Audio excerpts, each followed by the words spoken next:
Hello everyone. Today I'm going to be talking about the Fifth Amendment. It is important to remember in this study that the Bible provides principles of ethics that guide our evaluation of people and nations.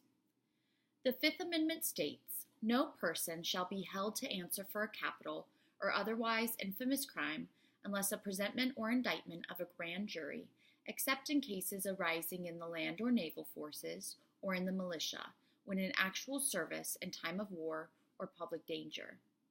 Nor shall any person be subject for the same offense to be twice put in jeopardy of life or limb, nor shall be compelled in any criminal case to be witness against himself, nor be deprived of life, liberty, or property, without due process of law, nor shall private property be taken for public use without just compensation." Today I'm going to be focusing on the section of the amendment that states, "Nor shall be compelled in any criminal case to be a witness against himself." We've seen it in movies, we've seen it in TV shows. Someone in a courtroom when being questioned states that they are going to plead the Fifth.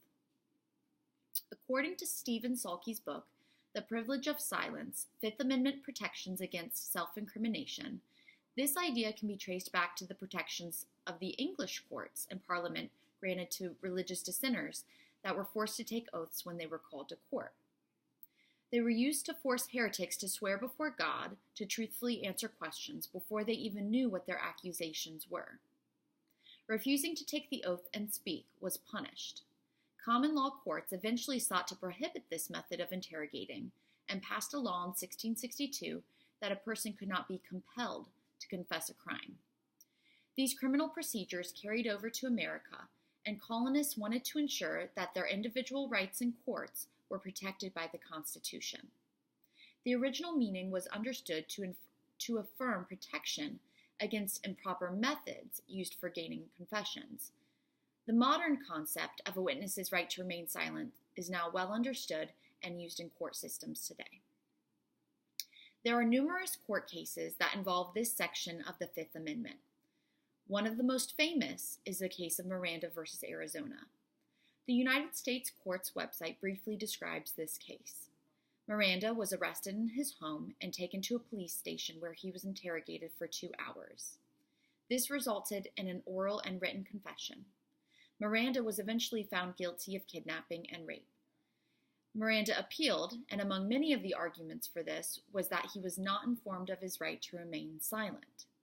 The conviction was overturned, although later retried, but this famous case resulted in the Miranda warnings. In the article, "You Might Have the Right to Remain Silent," Cameron Oakley discusses the court case of Malloy versus Hogan, in which the Supreme Court held that protection from self-incrimination is provided by the Fifth Amendment as well as the 14th Amendment, and it is to be done so without any penalty for that silence. There have been some complications and challenges that have come along with this part of the Fifth Amendment. According to Andrew Bentz in the Virginia Law Review, another question that still plagues the court system is whether a prosecutor could use the pre-Miranda warning silence in court. This differs among the states.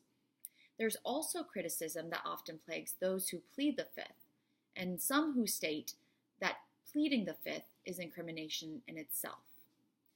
The Fifth Amendment was created to protect individuals in criminal cases. It continues to be used and cited in many court cases today. It is an important part of the United States Constitution.